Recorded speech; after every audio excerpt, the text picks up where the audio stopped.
आज का वीडियो इसी के ऊपर होने वाला है कि एक्चुअल में आर्मर वॉर्स तो एक सीरीज थी, डिज्नी प्लस पे वो आने वाली थी। होपफुली 2022 या 2023 या 2024 इन 3 सालों में से कभी भी आ सकती थी, लेकिन उसको इन 3 सालों में कहीं नहीं रखा गया और इसी साल ही उसको जो है वो एक सीरीज से एक मूवी में कन्वर्ट किया गया है। उसके पीछे कुछ रीजंस है, उन रीजंस को कुछ इनसाइडर्स ने एक्सप्लेन किया है एंड कुछ खबरें आई हैं आयरन मैन के रिटर्न से रिलेटेड, तो उसके बारे में हम पूरी डिटेल में आज हम बात करने वाले हैं। तो वीडियो को एंड तक देखना, बहुत ही ज्यादा मजा आने वाला है। तो देखो, आयरन मैन के रिटर्न के बारे में बातें तो बहुत टाइम से हो रही हैं, लेकिन हमें अभी तक पता नहीं था कि उसका कैरेक्टर रिटर्न कैसे होने वाला है। लेकिन जब आयरन हार्ट को इंट्रोड्यूस किया गया और अब आर्मर वॉर्स की मूवी आने वाली है जो कि एक बहुत बड़ी मूवी होगी, उस मूवी से रिलेटेड एक इनसाइडर ने उससे रिलेटेड ये बात कही है। ये आप यहाँ पे देख सकते हो, इनसाइडर का जो इंटरव्यू हो रहा था, बातचीतें चल रही थी, उस बात के दौरान जो है वो ये चीजें बोली गई। I mean in that case there were some great ideas that were coming out from the show,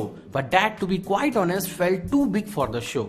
Kind of conceptually and from, our Disney Plus shows are awesome and we love them, but the budgets are not the same as features, that there's no secret. And when you're talking about a show that want to be seeing all the cool armors and Don Cheadle interacting with all these armors and sort of the legacy of Tony Stark, that become kind of cost prohibitive to do as a show. And we realized as a feature, not only we can get into some of the beautiful imaginary that is from publishing, and there's certainly an armor war run, but also there's way then to leverage the idea of the movie to affect our movies down the line. तो ये देखो, ये पूरी बात जो लिखी हुई है, एक्चुअल में यहाँ पे जो बंदा है वो ट्राई कर रहा है बोलने का कि हमने शो से उसको एक मूवी में से कन्वर्ट किया क्योंकि यार यहाँ पे बजट का इशू था।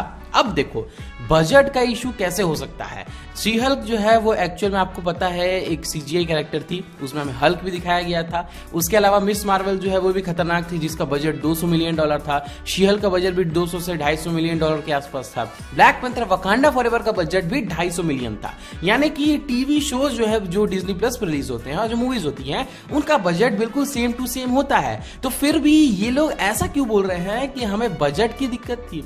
तो आर्मर वॉर्स को एक छोटा सा इवेंट नहीं था कि उसको एक डिज्नी प्लस के शो में दिखाया जा सकता है। उसके अंदर में बहुत सारी चीजें ऐसी दिखाई जाएंगी जो कि एक्चुअल में एक थिएटर में एक मूवी हॉल के लेवल की होंगी। शो जो होते हैं उनमें कुछ चीजें होती है ना, वो उतना बड़ा इंपैक्ट नहीं डालती हैं जितना बड़ा इंपैक्ट हमें थिएटर में मालूम चलता है। अगर आयरन मैन जो इसने स्नैप किया था वो हमने थिएटर की जगह अगर ऐसे ही डिज्नी प्लस के शो में देखा होता तो कैसा अजीब सा लगता ना। इसलिए बड़ी चीजों के लिए ये लोग जो है वो मूवी ही रिलीज करते हैं एंड इसी कारण से आर्मर वॉर्स को एक मूवी में बदला गया है। यहां पे ये बताया जा रहा है कि जो कॉन्सेप्ट हम यूज करने वाले हैं वो कॉन्सेप्ट जो है वो डिज्नी प्लस शो के लिए बहुत छोटा है, इसलिए उन्होंने इसको एक मूवी में कन्वर्ट किया ताकि जो ये लोग चीजें दिखाना चाहते थे उसको ढंग से दिखा पाए। और यहां पे डायरेक्ट बात हो रही है आयरन मैन की लेगेसी की। तो आयरन मैन आपको मालूम है टोनी स्टार्क की डेथ हो गई है, उसके बाद से अब रोडी जो है वो उसकी लेगेसी को कंटिन्यू करने वाला है। लेकिन आर्मर वॉर्स की जो एक्चुअल सीरीज थी, जो कॉमिक्स थी, जो थोड़े अलग तरीके से भी दिखाई गई थी,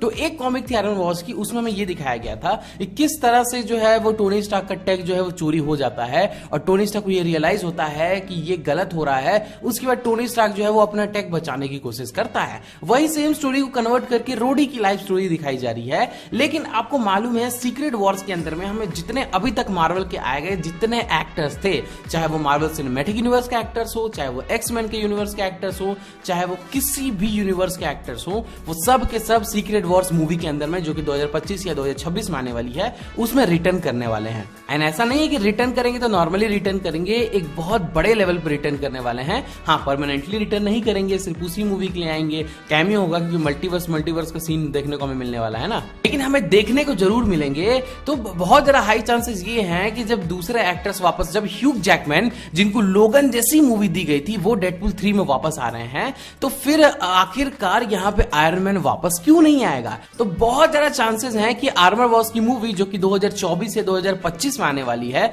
उस मूवी के अंदर में हमें आयरन मैन के रिटर्न का कोई हिंट या आयरन मैन का कोई कैमियो या आयरन मैन से रिलेटेड कोई ऐसी छोटी सी डिटेल मिलने वाली है जो कि हमें पता नहीं थी। क्योंकि एक्चुअल में जो ये वाला इवेंट हुआ था जहां पे टोनी स्टार्क का टेक चोरी हुआ था, उसमें टोनी स्टार्क को चीजों को बचाने के लिए अपनी डेथ को फेक करना पड़ा था। यानी कि टोनी स्टार्क ने वहां पे अपनी डेथ को फेक करा था। हाँ, एंड गेम में टोनी स्टार्क ने अपनी डेथ को फेक तो नहीं करा है, लेकिन टोनी स्टार्क का कैरेक्टर का रिटर्न जो है वो होने वाला है 200% सीक्रेट वॉर्स मूवी के अंदर में, और आर्मर वॉर्स में उसी चीज को कुछ हद तक सेटअप किया जाएगा कि किस तरह से आयरन मैन हमें फ्यूचर में देखने को मिल सकता है। अब देखो, आयरन मैन के किसी मल्टीपल रियलिटी से आने के चांसेस बहुत ज्यादा हैं, लेकिन आर्मर वॉर्स के अंदर में ऐसा हो सकता है कि आयरन मैन का एआई हमें देखने को मिल जाए, क्योंकि मार्वल के अंदर में जो कॉमिक्स थी उसके अंदर में टोनी स्टार्क का एआई एक बहुत इंपॉर्टेंट रोल प्ले करता था। तो आरडी दे सिर्फ वॉइस देने के लिए, क्योंकि उनको पूरी मूवी में तो रहना नहीं है, बीच बीच में बस कमांड्स देने हैं, तो सिर्फ उसके लिए तो आ ही सकते हैं। इसलिए हो सकता है कि आर्मर वॉर्स को एक सीरीज से एक मूवी में कन्वर्ट किया गया हो, और बहुत ज्यादा चांसेस ये हैं, ऐसा बताया जा रहा है कि हमें आर्मर वॉर्स की सीरीज के अंदर में आयरन हार्ट भी देखने को मिल सकती है। एंड आयरन हार्ट के बारे में अगर आपको नहीं पता है तो दोबारा से मैं बता दूं, आयरन हार्ट कॉमिक्स में तब बनी थी जब टोनी स्टार्क जो है वो जा चुका था कोमा में, और उसके बाद जो है वो टोनी स्टार्क का एआई उसकी हेल्प कर रहा था बाकी चीजों से लड़ने में और दुनिया को बचाने में, क्योंकि टोनी स्टार्क के बिना दुनिया जो है वो बहुत बड़े खतरे में आ जाती। टोनी स्टार्क बहुत सी ऐसी चीजों को कंट्रोल और दुनिया को बहुत सारी चीजों से बचाता है, इस वजह से टोनी स्टार्क का होना जरूरी है अर्थ पे। अब अर्थ की रक्षा कौन करेगा इसके बारे में पता नहीं है, लेकिन आयरन हार्ट की सीरीज में हमें कुछ ना कुछ से रिलेटेड देखने को जरूर मिलने वाला है। आयरन हार्ट की सीरीज जो है वो मैजिक वर्सेस टेक्नोलॉजी के ऊपर होने वाली है। दोबारा से बता दूं, आयरन हार्ट इसी साल आने वाली है, एंड मैजिक वर्सेस हमें देखने को मिलेगा टेक, किस तरह से साइंस और मैजिक जो है वो आपस में लड़ते हैं। ये चीज हमें बहुत कम दिखाई गई है एमसीयू के अंदर में, और अब फाइनली देखने को मिलने वाली है। तो ये भी एक बहुत बेहतरीन चीज है। तो हो सकता है कि आयरन मैन का एआई आ जाए, या फिर मैं बाकी तो मैं 100% बोलता हूं, 100% क्या 200% बोलता हूं कि सीक्रेट वॉर्स के अंदर में हमें टोनी स्टार्क का एआई देखने को मिलने वाला है, या फिर टोनी स्टार्क खुद ही रिटर्न आएगा किसी मल्टीपल रियलिटी से। ये चीज 100% पॉसिबल है। तो आपको क्या लगता है मुझे नीचे कमेंट करके बताना, और अगर आपको आज का मेरा वीडियो पसंद आया होगा तो मेरे वीडियो को लाइक करना, चैनल को सब्सक्राइब करके नोटिफिकेशन बेल ऑन करना मत भूलना। बाकी चलो मिलते हैं अगले वीडियो में, तब तक के लिए सी या। पेटीज कितने की दी है? 7-10 की, मसाला वाली 15 की। 15 वाली लगा दो, ज्यादा गर्म तो नहीं है कहीं मुंह जल जावे? नहीं नहीं, क्या बात है यार भाई। अरे टमाटर मत डालो। नहीं नहीं, ये भी रहने दो, प्याज मत डालो। ये क्या चीज है? पत्ता गोभी। रहने दो यार, रहने दो। आलू टिक्की डलती है इसमें? हाँ। तेल की होगी नहीं? हाँ। रहने दो, ये भी रहने दो। सुनो, ये कौन सी सॉस है? मीठी चटनी। मीठी नहीं, रहने दो भाई, डायबिटीज हो रही है भाई, मरवाएगा क्या? ये हरी। इसमें क्या क्या चीज होती है? पालक, टमाटर, मिर्ची वगैरह, धनिया वगैरह सब चीज। मिर्ची तेज है ना? हाँ। रहने दो, मम्मी मना कर दिया यार। अच्छा, अब क्या है? मीठी चटनी। ये भी मीठी है? हाँ। मीठी की तो मना कर दिया ना मैंने, डायबिटीज है। हाँ भाई, तो तैयार है बेटी। तैयार है? हाँ। तो इसमें डाला तो है नहीं आपने कुछ यार। रुक जा